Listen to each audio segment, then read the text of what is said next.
विपक्ष के नेता हैं पप्पू यादव भी, और आप सब वहां स्किट कर रहे थे। आपके नेता भी थे जो चंदा डाल रहे थे, राहुल गांधी भी थे जो चंदा डाल रहे थे। उस वक्त समझाया जा सकता था ना। खैर अरुण भारती जी एक रंग को ये कह रहे हैं, आपने अगर श्याम कुमार जी कह रहे हैं, पप्पू यादव जी मैं जवाब ले लेती हूँ सर, मैं जवाब ले लेती हूँ। पप्पू यादव जी आए, हाँ मैं जवाब ले लेती हूँ। और वो भगवाधारी अरुण भारती जी यहाँ विपक्ष के साथी ये कह रहे हैं कि आपने एक तस्वीर को मुद्दा बनाकर असल मुद्दे से ध्यान भटकाने की कोशिश की।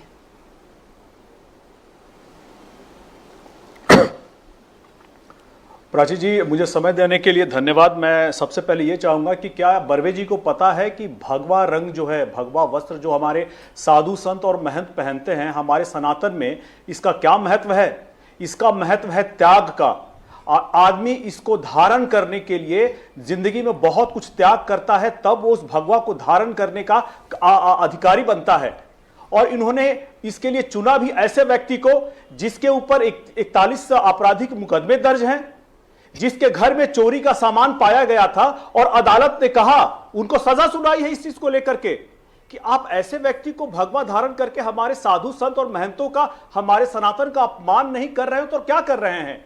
इसका सिर्फ और सिर्फ प्राची जी एक ही कारण है, इन्होंने राम मंदिर को लेकर के जिस तरह से शुरू से किसी न किसी तरह कीचड़ उछालने का काम किया है, उसको हमेशा अपमानित करने का काम किया है। जब मंदिर का काम नींव पड़ रही थी, जब मंदिर बन रहा था, जब निमंत्रण आया ठुकरा दिया। इसका सिर्फ और सिर्फ एक ही कारण है, और वो कारण है इनका दलित विरोध। आप याद कीजिए कि जब राम मंदिर की आधारशिला, उसकी नींव, पहला पत्थर डाला जा रहा था, तो दलित व्यक्ति हमारे कामेश्वर चौपाल जी के माध्यम से किया गया था। ये लोग इतने बड़े दलित विरोधी हैं, पूरे उत्तर प्रदेश में घूम घूम कर पीडीए की बात करते हैं इनके नेता, इतने बड़े दलित विरोधी हैं कि इनसे बर्दाश्त नहीं हुआ कि राम मंदिर की आधारशिला एक दलित व्यक्ति कैसे रख सकता है। और जब कामेश्वर चौपाल जी हमारे बीच नहीं रहे, उसके बाद ट्रस्ट ने फिर कृष्ण मोहन जी, दूसरे दलित व्यक्ति को उनकी जगह पर रखा।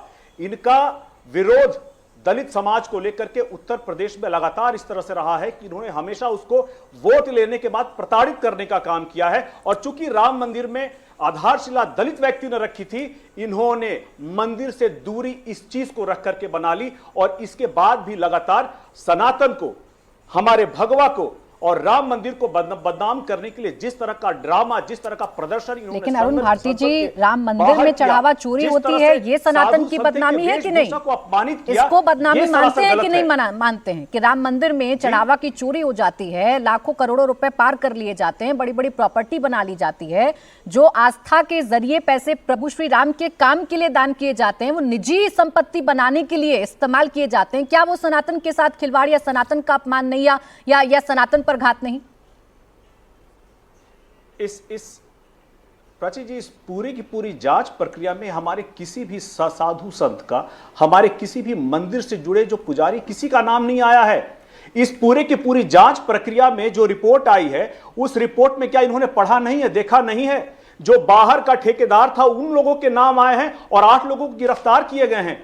इनके खुद के नेता ने कहा है कि जो मंदिर के, जो संसद के बाहर किया गया जिस तरह से भौंडा प्रदर्शन, उसको लेकर के वो सरासर गलत था। जब ये आरोप लगाते हैं तो भूल जाते हैं कि जब आप आरोप लगाते हैं तो ये भूल जाते हैं कि जब ये इस तरह के कोई भी कृत्य को आगे बढ़ाते हैं तो अपना प्रदर्शन खुद का भी देखना चाहिए। लगातार जिस तरह से कार सेवकों से लेकर के आज तक लगातार ये, पहले मेरी बात का बर्वे जी, मुझे अपनी बात पूरी कर लीजिए। लगातार जिस तरह से सनातन के विरोध में और दलितों के विरोध में काम करते रहे हैं, ये 1995 में हमने देखा मायावती जी के साथ, ये 19 दिसंबर 2012 में भी देखा हम लोगों ने किस तरह से प्रमोशन में आरक्षण का इन्होंने विरोध किया।